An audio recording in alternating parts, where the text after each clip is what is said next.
G'day all, welcome back to Built by Chris. In this episode I'm going to be making a drill press table. Now I don't think anyone's ever thought of this before.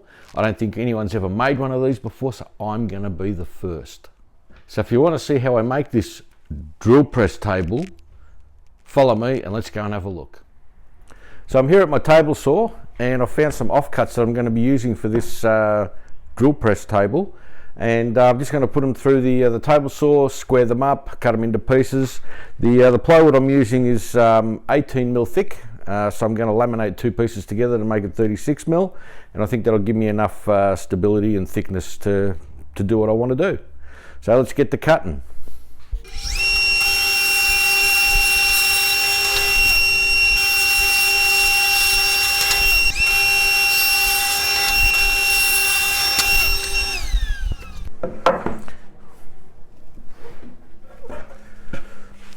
Okay, so there's the two pieces now cut to final sizes. What I'm going to do now is glue them together and let them set. Now before I do the glue up, before I glue this piece to the other piece, I'm going to cut a hole in here so that I can use it for a sacrificial piece.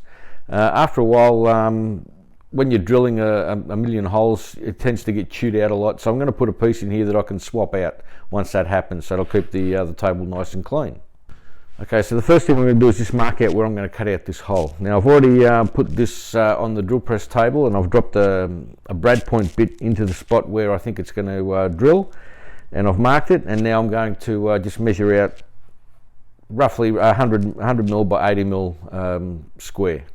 Now these measurements are the ones that suit my drill press table. If you decide to make one of these for yourself, obviously you'll have to rejig it to suit your drill press.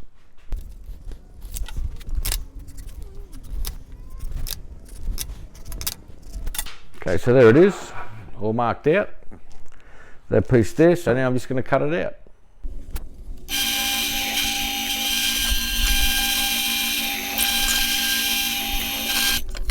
Okay, so all I've done here is I've drilled one hole for a finger slot so I can pull the sacrificial piece in and out, and just a couple of holes here so I can put my jigsaw in.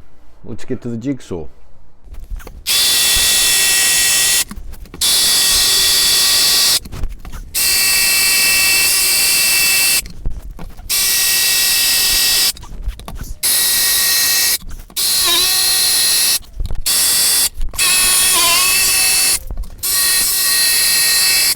And there we have it cut out with a finger hole so I can pull the sacrificial piece out.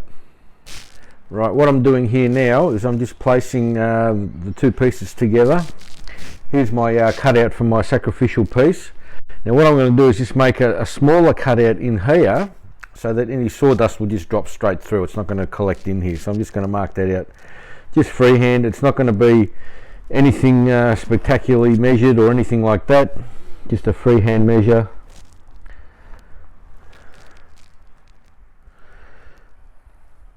And it's going to leave a little shelf there so that the sacrificial piece will have something to sit on. So let's cut that out now.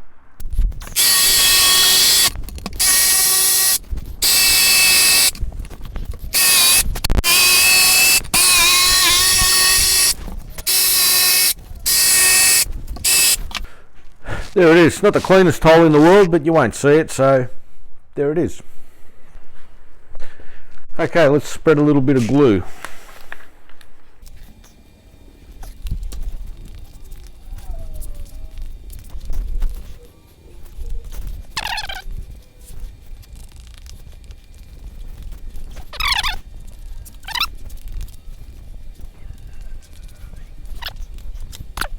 Now I'm going to pop a couple of brad nails in this to hold it while the glue sets. Just going to squeegee it around a little bit so I get good coverage. Good.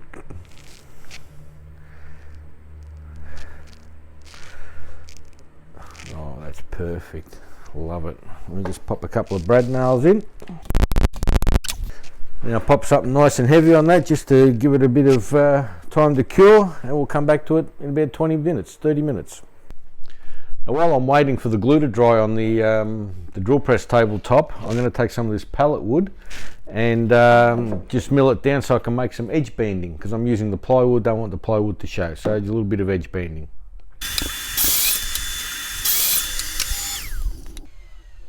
Now I've got to admit this plywood's not the best quality plywood, but I tell you, it smells nice.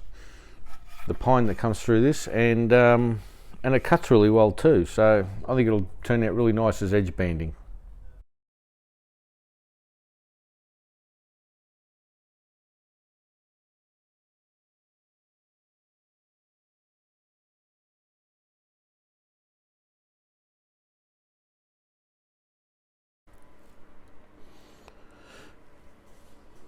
Here I am, I'm just marking the where the miters are going to go. The way I do it, the way I prefer to do it is I cut them on the run, make sure they're all a little bit over, and then I just creep up on the measurement. So here I am just butting these up so that it's a nice tight fit at the end here.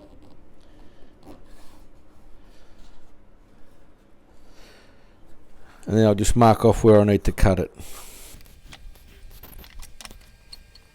There we go. Now I just marked it there, and I'll cut it a little bit heavy, and then I'll creep up on the measurement. Okay, I've got all the pieces cut here, and they're all fitting nice and tight. So now I'm just going to glue them and pin nail them on.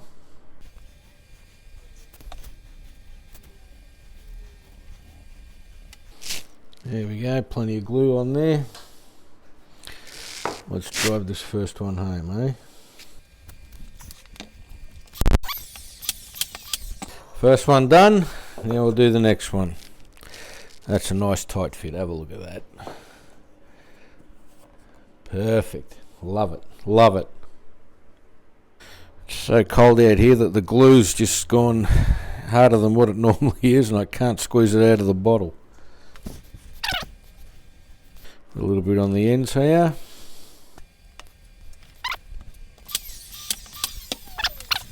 Make sure, see it's a little bit long here, so I'm just going to have to nip a little bit off. Perfect. Alright, more glue.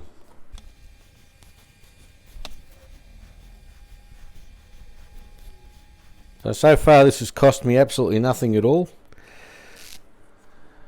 I'm using pallet wood for the edge banding. And it's just scrap ply that I had left over. So when you're making these shop fittings, jigs, what have you, always use up all your scrap. And here we go now with the last piece.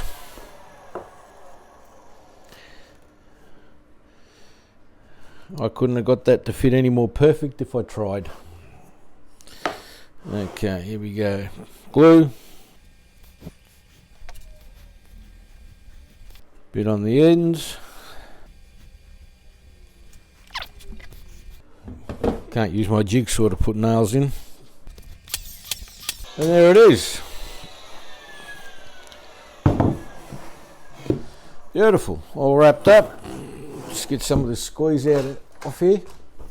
Okay, next thing I'm going to do, I'll give it a little bit of a sand later on before I finish it, but I'll give it to get it all nice and smooth.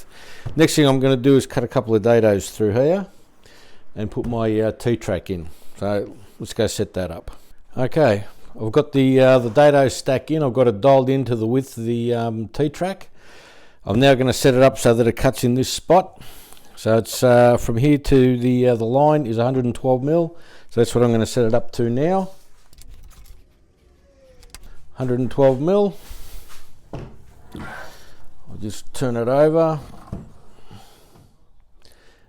and that's where I'm going to cut it. So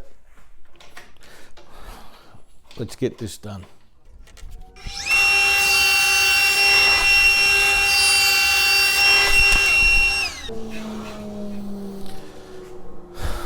So there I've got the two dados cut into the board.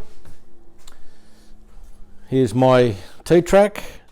And as you can see, that is a nice, tight friction fit, and I've even got the height dialed in. So that's perfect. Look at that. Now the dado that I've just cut here is for more position, so I can use the hold down clamps for. So there's going to be a T intersection here on both sides.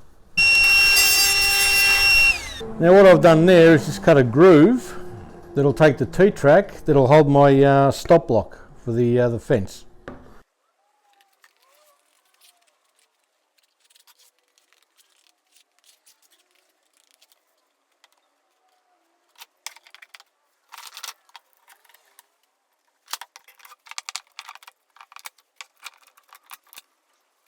Now I'll just let that dry. Okay, now that I've cut the dados in here, I'm going to cut the aluminium T-track and get it set and ready to put in. Okay, I bought these intersecting pieces for the T-track. That just gives me a T intersection for my T-track.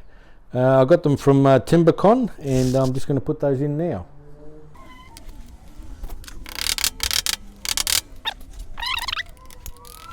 The intersection is fantastic, nice and flush with the top.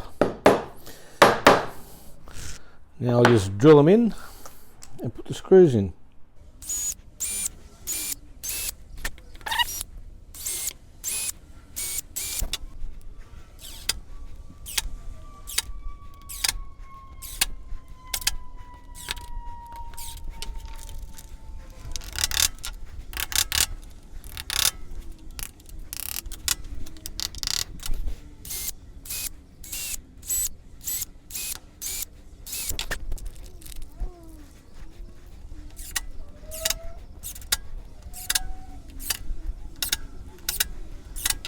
Okay, there we have the cross sections, or the intersections, whatever you want to call them. They're in. Now all I've got to do is cut some T-track to fit in between these, and I'll go do that now.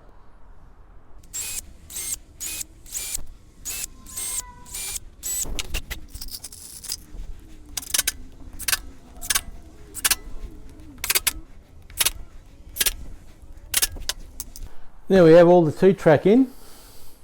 It's all nice and flush with the top. So that's all done. So now I'm just going to go over to the fence now and see if that's dried enough for me to put the T-track in that, and then move on to the next step.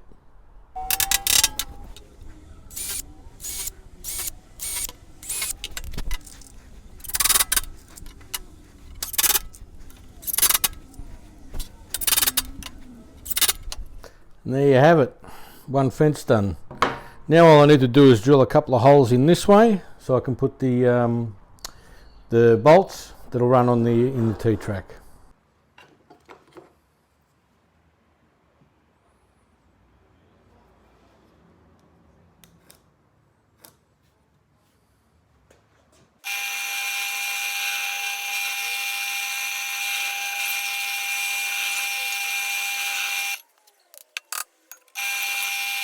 Now for the big test.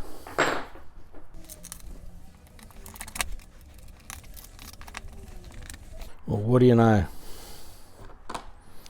What do you know? I think I'm starting to get good at this stuff. It's cranked down nice and tight, and that is not moving anywhere. That is as solid as you'd want. Now all I've got to do is cut a block to run in here that'll make my my stop block, and then I can think about how I'm going to attach it to the drill press. Okay, so I'll just cut a square block, drill the hole in the middle, and that'll be my my stop block. Let me just pop that in here.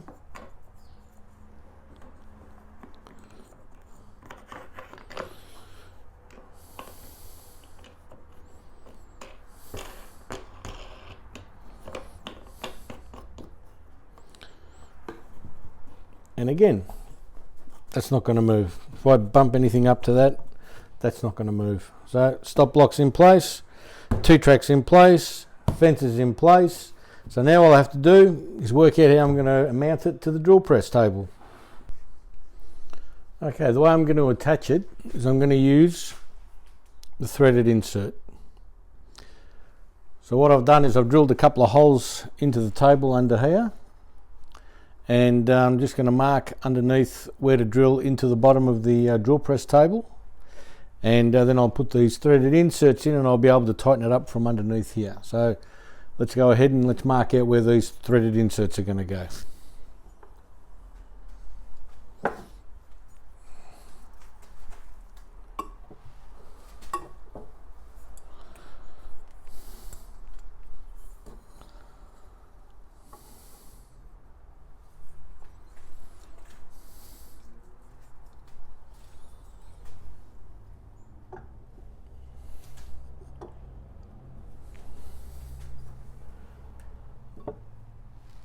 Jesus, I nailed it in one. Starting to get frighteningly good at this. Okay, time to mark the holes from underneath. So I need a pencil. Okay, I'm back at my drill press table. At my drill press, I should say. I've marked the holes where I'm supposed to be drilling. I'll turn this light off so it doesn't flare up as much. I've set my depth stop so I don't drill through the top of the table. There we go. And away we go.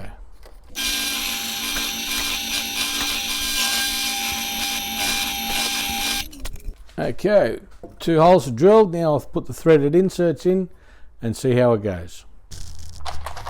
Okay, here are my threaded inserts. Now I'm going to need an Allen key to stick them in. And here we go. I think the sawdust is still in here, that's why it's not seating properly. So let's have a look.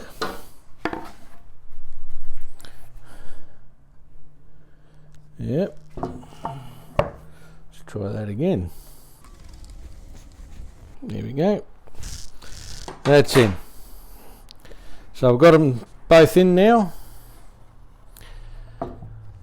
Time to attach it to my drill press.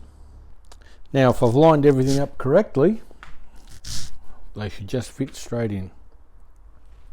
Cross your fingers, everybody.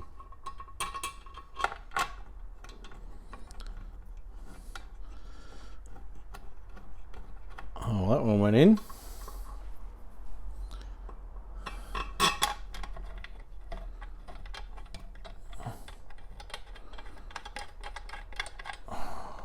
And that one went in. Well. Let me just get a spanner, tighten those up.